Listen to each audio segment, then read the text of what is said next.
Hello, we need some help. Any other series, if you had 6 wins in a row in a different series? No, but he'd still like to go over and show him something over there that you might have said I couldn't do it, but I'll show you now. Absolutely. Well, look at young Scott Pruitt, goes from GTO and GTU, starts 16th, got as high as 8th, but finished 16th in the Meadowlands in kart racing in a fill-in ride for Kevin Cogan here just last week. So we got some great drivers on our circuit. Our broadcast of the G.I. Joe's Grand Prix is being brought to you in part by Payless Drugstores. Over 20 locations in the metropolitan area. Payless, easier to shop, easier to save. And it's brought to you in part by your Portland area Goodyear retailers, home of the Goodyear Eagle, GT, and ST radials. And by Portland Saturday Market. It happens every Saturday and Sunday. It's Portland Saturday Market, Portland's unique marketplace. Bill Bowser, one of the things that is most impressing me today is, yes, at the moment at least, Jeff Brabham and John Morton in the 2 Nissans are running away with this race. And if you read about it in the paper, that's the way it's going to read and that's the way it is. But I would have to think that the Jaguar team, the Kestrel Jaguar team of Tom Walkinshaw Racing, has to be encouraged. Right now, John Nielsen and their number 60 car running in a good solid 3rd place, and Davy Jones doing a great job with their number 61 car in 4th place.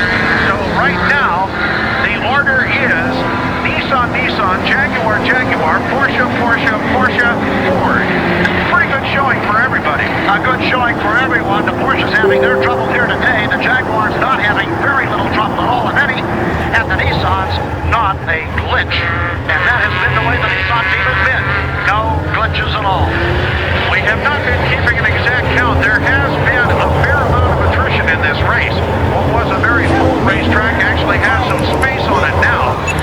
As we watch Davy Jones and the number 61 Castrol Jaguar using most of the racetrack in turn number 9 to get out onto the main straightaway. And we're about to update the Camel lights. And as a matter of fact, there has been a change there. We did double check with official scoring, and Charles Morgan. All right, everyone is on the same lap with the Camel lights. And would you take a look at that, Bill Bowser, please? Charlie Morgan out of Conway, Arkansas, for the Axion Pontiac Firebird. And then comes Scott Schubert in the pit most of the way. Went in and took a touch of gas, and when he did, Charlie Morgan took over, and Scott Schubert in the S&L Racing Buick sits in 2nd place out of West Palm, Florida. New Jersey and Essex Racing driver Tommy Hesser in the Buick-powered automobile. Number 19 sits in 3rd spot in Camel Lights. So a little bit of a switch there. They're all in the same lap. That could mean going down to the wire with about 10 to 11 laps to go. It could be a real race because they are very close together out over the 1.9-mile course. And we'll be right back with more of the G.I. Joe's Grand Prix on 1190 KEX. Mike Denchu's Coleman KEX. Oh my god, train! All right, just about 9 laps to go according to the scoreboard, gentlemen. We are in lap 88 or perhaps lap 89 of a scheduled 97 laps. And let's find out what's going on around the race course. Scott Schubert has retaken the lead in the lights. It happened just a lap or so ago. Scott Schubert. The Buick number 4 has retaken the lead from the Firebird number 01 of Charles Morgan. So Schubert back in the lead now. Here he comes through turn number 9. Charles Morgan is certainly within striking distance. And now right behind him is Jim Downing. Downing down in 5th spot, we show him. But Downing is running with the leaders, Scott Schubert and Charles Morgan. So it looks like we've got a battle for the lead going on in the lights division. They're coming toward turn 1, Dave Bell. There's Scott Schubert, and just as quickly, there goes Charles Morgan. And you're right, the Downing car, the 63 car, is right behind now. So that car has evidently really climbed up here just in the last couple of laps, as a lot of shuffling has been going on in the lights division. Schubert takes the yellow car through turn 3, though.